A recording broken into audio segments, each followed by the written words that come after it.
வணக்கம். இப்போ வந்து நம்ம இந்த ஸ்ரீடி சாய்பாபா அந்த அருள் வந்து ஒரு வீட்டில் வந்து இன்றைக்கி ஒரு மகிமை மாதிரி நடந்துக்கிட்டு இருக்கு. அந்த வீட்டில் வந்து நம்ம இந்த ஒரு வீடியோ எடுக்கிறப்போ அங்கே ஒரு பக்தை கூட வந்திருந்தாங்க.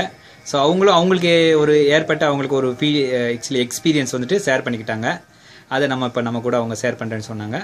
அவங்கக்கிட்டே கேட்கலாம் இது என்ன மாதிரி எக்ஸ்பீரியன்ஸ் அவங்களுக்கு கிடைச்சது அப்படின்ட்டு. நமஸ்காரம், வணக்கம். சொல்லுங்கள், உங்கள் பேர் என்ன?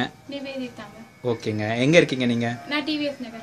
எப்படி தெரியும் இந்த இடம் உங்களுக்கு? ஒருத்தவங்க மூலியமா சொல்லி இங்க விபூதி விழுது சாமி இருக்காருன்னு சொல்லி கேள்விப்பட்டு வந்தோம். ஓகே. நீங்கள் ஆல்ரெடி டிவோட்டியாக இருக்கீங்களா? ஆமாங்க, நான் ஷீரடி பாபா சத்ய சாய் பாபா ரெண்டுமே கும்பிடுவேங்க, டிவோட்டி. Very good. ஸோ நீங்கள் வந்து மதுரையில் தான் பிறந்தீங்க? மதுரை தான். இப்போ உங்களுக்கு மேரேஜ் ஆகிடுது? ஆமாம், மேரேஜ் ஆகி கோயம்புத்தூர்ல இருக்கேன். இப்போ நீங்கள் கோயம்புத்தூர்ல இருக்கீங்க? கோயம்புத்தூர். Very good. இப்போ இங்கே எப்போ வந்தீங்க நீங்கள் லாஸ்ட்டாக? ஒரு 20 days before. ஓகே. அப்போ என்ன எக்ஸ்பீரியன்ஸ் கிடைச்சது? அப்போ வந்தப்ப நானும் என் ஃப்ரெண்ட் ஒரு ஆன்ட்டி வந்தோம். அப்போ வந்தப்ப இங்க சுவாமி அப்படியே ஆத்மாத்தமா எங்க கூட வந்தவங்க பார்த்துருக்காங்க.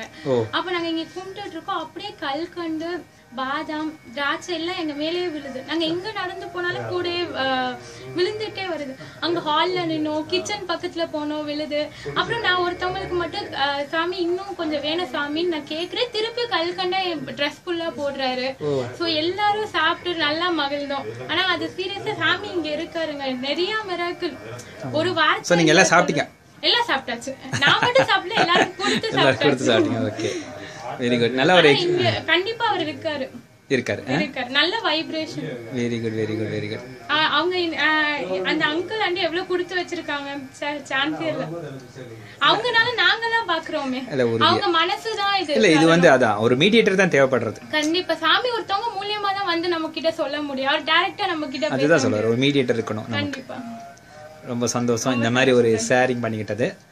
ஸோ இது 4 பேருக்கு இதே மாதிரி ஒரு ஷேரிங் ஃபீலிங் கிடைக்கும்னு நான் நினைக்கிறேன். ரொம்ப சந்தோஷங்க. ஓகே.